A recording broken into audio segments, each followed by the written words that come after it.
Hello and welcome to a special edition of What Does the Bible Say? Today is Christmas Day 2020 and we're sticking with our regular reading. So today we'll be reading Genesis chapter 7 and I'll be reading out of the New Living Translation.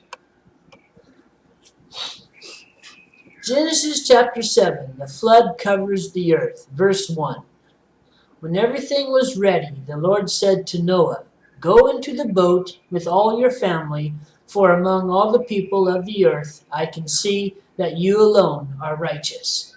Take with you 7 pairs, male and female, of each animal I have approved for eating and for sacrifice, and take 1 pair of each of the others. Also take 7 pairs of every kind of bird.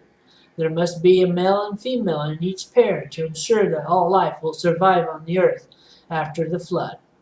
7 days from now I will make the rains pour down on the earth, and it will rain for 40 days and 40 nights until I have wiped from the earth all the living things I have created." So Noah did everything as the Lord commanded him. Noah was 600 years old when the flood covered the earth.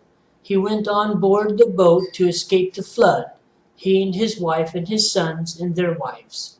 With them were all the various kinds of animals, those approved for eating and for sacrifice, and those that were not, along with all the birds and the small animals that scurry along the ground.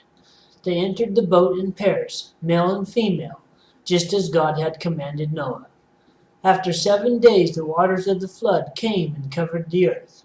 When Noah was 600 years old, on the 17th day of the 2nd month, all the underground waters erupted from the earth, and the rain fell in mighty torrents from the sky.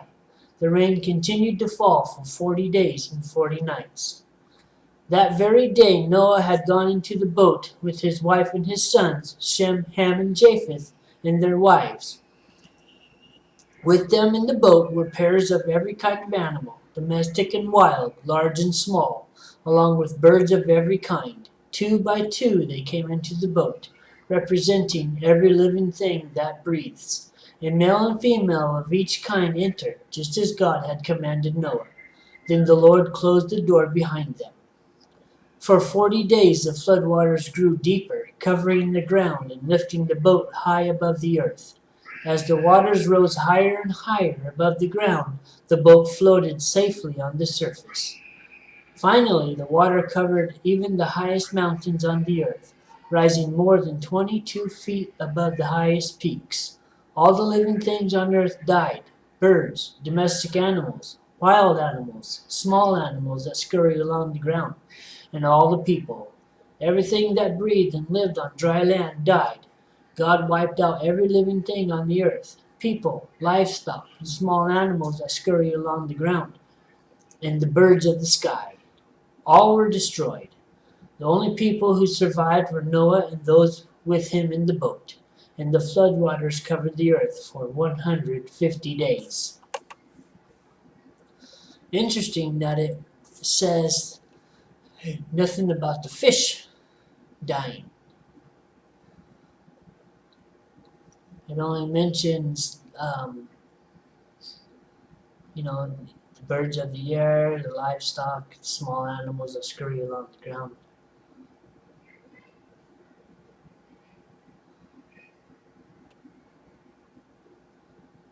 Interesting. Anyways, I wanted to touch on one last thing. How God was telling Noah to take 2 of every kind, male and female. He wasn't saying take a male and a male, because obviously male and male can't reproduce. The same thing with female and female. They can't reproduce. God is very clear on his creation. Man, male and female. Not male and male, not female and female, but male and female. That's the way it's supposed to be. And later on in the Bible, we'll cover more on this topic about male and female and all that stuff. But we'll leave it at that for today. Anyways, thank you for joining me on this Christmas Day 2020. That concludes our Bible reading of Genesis 7. And I'll see you next time. Don't forget to like and subscribe. Give me a thumbs up. And I'll talk to you later.